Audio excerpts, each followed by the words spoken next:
ሰላም ጤና ይስጥልኝ ውድ የዩቲዩብ ቻናሌ ተከታታዮች እንደምን አላችሁ? እግዚአብሔር ይመስገን ፍጹም ሰላም ነኝ። የእናንተም ሰላም በያላችሁበት ይብዛልኝ። ዛሬ ደግሞ የዶሮ አገነጣጠል ይዤ የመጣሁት አዲስ ከሆናችሁ ሰብስክራይብ በማድረግ የዩቲዩብ ቻናሌ ቤተሰቦች እንድትሆኑ በትህትና እጠይቃለሁ። ያው ፍሬሽ ዶሮ ወንድ ዶሮ ነው አገነጣጠሉን ይዤ የመጣሁት። ትንሽ ጠንከር ያለ ዶሮ ነው። ሙሉ አገነጣጠሉን አብረን እንየው። በመጀመሪያ ዶሮ ከታረደ በኋላ በፈላ ውሃ ቆዳውን ምንድነው ላባውን ወይም ጸጉሩን ገፈን እንጨርሳለን። ከዚያ ለብልበን በእሳት ማለት ነው በሽሮ በደንብ አድርገን እናጥበዋለን። ቆዳውን መገነጣጠሉ ላይ ስንመጣ በመጀመሪያ ከታች እግሮቹን በዚህ መልኩ እንቆርጣለን። እንግዲህ ያው ጭንቅላቱ እንዳለ ነው ትንሽ ደም ስላለው እሱን ቀድሜ እቆርጣለሁኝ ክንፎቹን ከመቆራረጤ በፊት። በዚህ መልኩ አንገቱን ጭንቅላቱን ቆርጬዋለሁ። ከዚያ የክንፎቹን ጫፎች በዚህ መልኩ እንቀፋቸዋለን ሙሉም ማለት ነው ከታች እና ደግሞ በክንፎቹ ጫፍ ላይ የሚገኙትን ጥፍር መሳይ አጥንቶች እንደዚሁ በዚህ መልኩ ቆራርጠን እንጥላቸዋለን።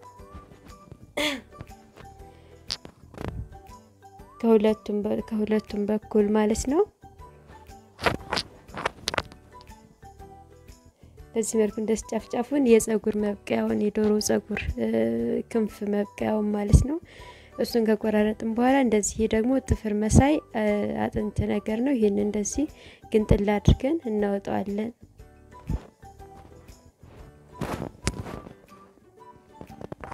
እንዲሁ ደግሞ ከታች በኩል በሂደን እንደዚህ እንቀፋለን ከሁለቱም ሳይድ ከላይም ከታችም ማለት ነው። እነቺ ደግሞ ጫፏ ላይ አጥንት መሳይ ጥፍር የምትመስል ነገር ናት። እንደዚሁ ቁርጥ አድርገን እንጥላታለን። እንደዚሁ ከታች ደግሞ የሰገራ መውጫውንም እንደዚሁ እንቆርጠዋለን። በዚህ መልኩ እናወጣቸዋለን እነዚህ። ከዚያ ክንፍ ከላይ ቆርጠን እንደዚህ ቆዳ ከመክፈፋችን በፊት ክንፉን እንደዚህ እንቆርጠዋለን። ያው እኛ የሀበሻ ዶሮ በጥንቃቄ የሚሰራ የሚገነጣጠል የሚቆጠር ስለሆነ ማለት ነው።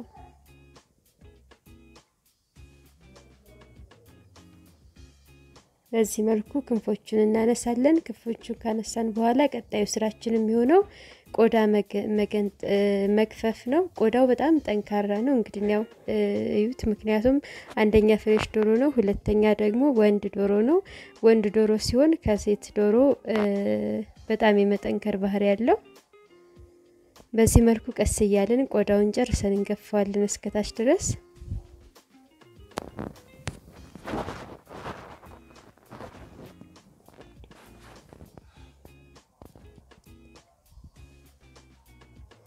እንደዚህ ቆዳውን ገፍፌዋለሁኝ ጊዜ እንዳልወስድ ብዬ ነው ያሳጠርኩትኝ።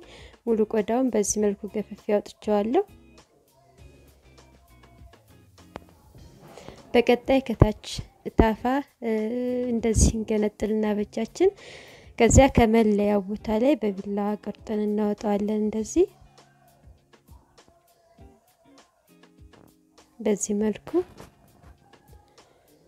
በቀጣይ ደግሞ መላላጫ የሚባለውን ፓርት ነው እንደዚህ መለያ አጥንቱን በጥፍራችን ካየን በኋላ በቢላ ሰንጠቅ አድርገን በእጃችን እንገነጥለዋለን ማለት ነው። እንደነገርኳችሁ ወንድ ዶሮ ስለሆነ በጣም ጠንካራ ዶሮ ነው። እንደዚህ መላላጫውን ይዘን እንገነጥላለን።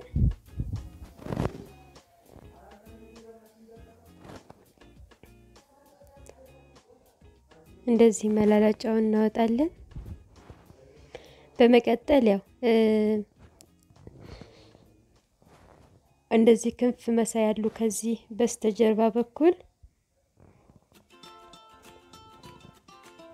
እነሱን ከኋላ በቢላ እናወጣና በቢላ ካወጣን በኋላ ይሄን ፈረሰኛ የሚባለውን የዶሮ ፓርት እናወጣዋለን ማለት ነው። እንግዲህ ከውስጥ ያሉት ቆሻሻ ነገሮች በሙሉ እናስቀረዋለን ከሳምባ ቃፊ ጋር ወይም ከጉሮሮ ጋር አብረን ማለት ነው። እንደዚህ አድርገን ፈረሰኛውን ብቻ ነው የምናወጣው። በመቀጠል እንግዲህ ሆድ ዕቃ ውስጥ ያሉትን ነገሮች በሙሉ ከላይ ከጉሮሮ ይዘን ቀስ እያለን እንደዚህ ሙልጭ አድርገን እናወጣቸዋለን።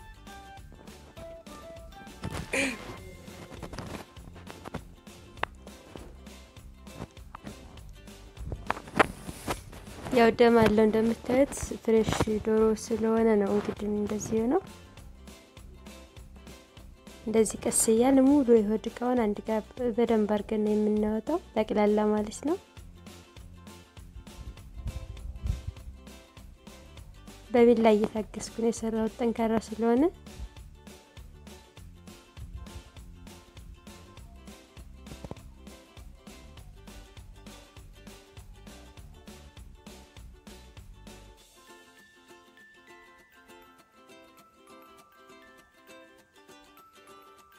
የሆድ ዕቃውን በሙሉ እንደዚህ አውጥቻለሁ።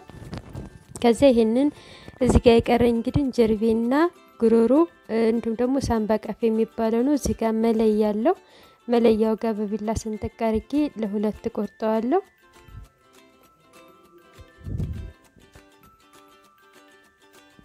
ሳምባ ቀፊውን ከጀርቤ ማለት ነው።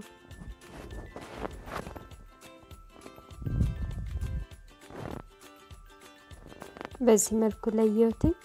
ከዛ ጉሮሮ እንቆራርጣለን እንግዲህ 3 ቦታ 4 ቦታ ማድረግ እንችላለን። እኔ 3 ቦታ ነው የቆራረጥኩት።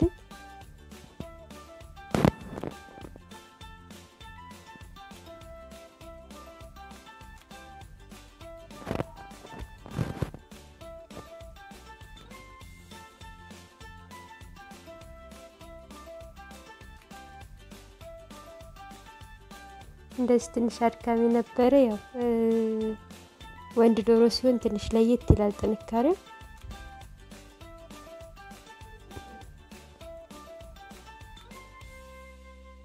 እንደዚህ አጥንቱን ስብር እያደረግን ስጋውን በቢላ መቁረጥ እንችላለን።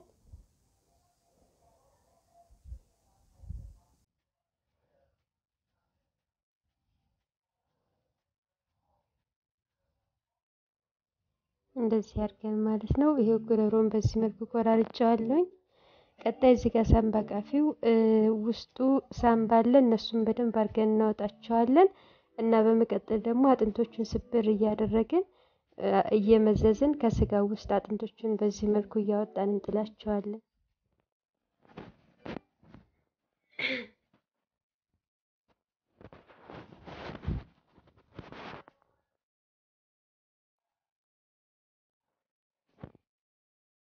በዚህ መልኩ ሁሉንም አጥንቶች አውጥቻቸዋለሁ እየሰባበርኩ ከውስጡ እና ይሄ ደግሞ ጀርባ የሚባለውን ለሁለት መቁረጥ አለብን። ለሁለት ሰንጥቀዋለን።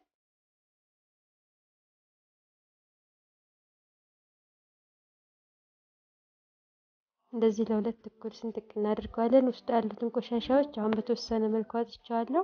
ሞር ግን በኋላ ላይ ከመስራታችን በፊት በሎሚ በጨው በሽሮ በደንብ ተደርጎ ስለሚታጠብ የዛኔ በደንብ ይጠራልናል ማለት ነው። በቀጣይ ያው ካወጣሁት ከሆድ ዕቃ ውስጥ ማወጣቸው ጉበትና ልብ እንዲሁም ደግሞ መቋደሻ አለ። እንደዚህ ጉበቱን በጥንቃቄ እናወጣዋለን። ምክንያቱም እንትን እንዳይባል ምንድነው ሐሞት የሚባለው ነገር ስላለ እሱ ደግሞ ከፈሰሰ ስጋውን ሙሉ ያመርብናል ማለት ነው።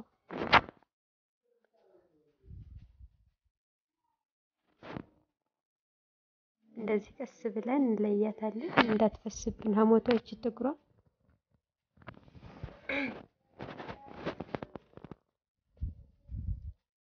እንደዚህ ጉበቱን ለብቻ አውጥቻለሁ። ቀጥዬ ደግሞ ልብ ነው ያወጣሁት። አሁን እዚህ ጋር ደግሞ መቋደሻ አለ። እሱን ነው የማወጣው።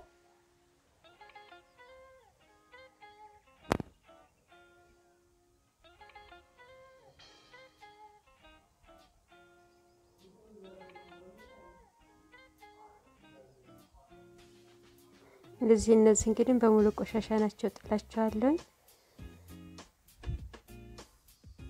ከዚህ እዚህ ጋር ያለው መቋደሻ ነው። ከላይ የተወሰነ ስብ ስላለው ስቡን አነሳዋለሁ። ስቡን ካነሳ በኋላ ቀስ ብዬ ሰንጠቅ አድርግና ያው ከውስጥ ያለውን መቋደሻውን ቀስ ብዬ ልጭ አወጣዋለሁ ማለት ነው።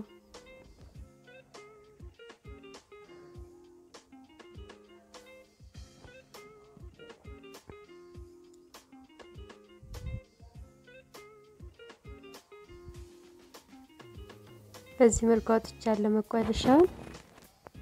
እንግዲህ ይሄ ታፋ ወይም ደግሞ አጭርና ረጅም የሚባል ነው። እንደዚህ ለሁለት ቆራርጬዋለሁ።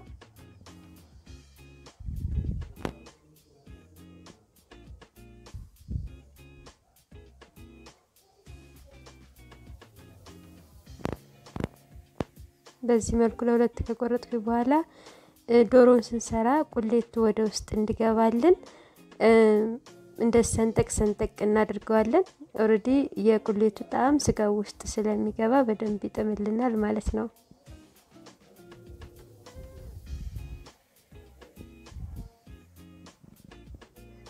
ይሄ ደግሞ ፈረሰኛ ነው። እነዚህ ላይ የሚመስሉትን አጥንቶች ስብር አድርገን ወደ ውስጥ እናስገባቸዋለን። በዚህ መልኩ አጥንቶቹን ደግሞ ዳር ላይ ያሉትን አጥንቶች ስብር ስብር አድርገን አውጥተን እንጥላቸዋለን ማለት ነው።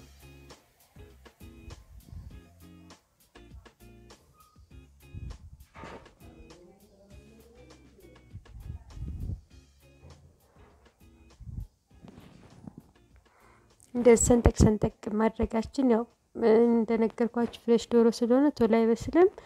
ቁሌቱ ወደ ውስጥ እንዲገባና ቆንጆ ጣዕም እንዲኖረው ያደርግልናል። ዶሮዬን በዚህ መልኩ ገነጣጥዬ ጨርሻለሁ። እንግዲህ ቢቆጠር 12 ነው የሚሆነው። የኢትዮጵያ ዶሮ አገነጣጠል ራሱን የቻለ ስርዓት ስላለው ማለት ነው። በዚህ መልኩ ገነጣጥያለሁኝ። እንግዲህ ማጠቡ ምን ያክል እንደሚወስድ ሁላችንም እናውቀዋለን። አገነጣጠሉን ብቻ ነው ይዤ የመጣሁትኝ። በደንብ ካጠብን ከጸዳን በኋላ ይሄን የመሰለ ቆንጆ የሆነ ዶሮ ወጥ መስራት እንችላለን ማለት ነው። በአጋጣሚ ነው ቪዲዮውን የቀረጽኩትኝ እኔ ስሰራ ይጠቅማችኋል ብዬ ስላሰብኩኝ ማለት ነው። ይሄን ይመስላል። በሌላ ቪዲዮ እስከምንገናኝ ድረስ ቸር ሰንብቱ።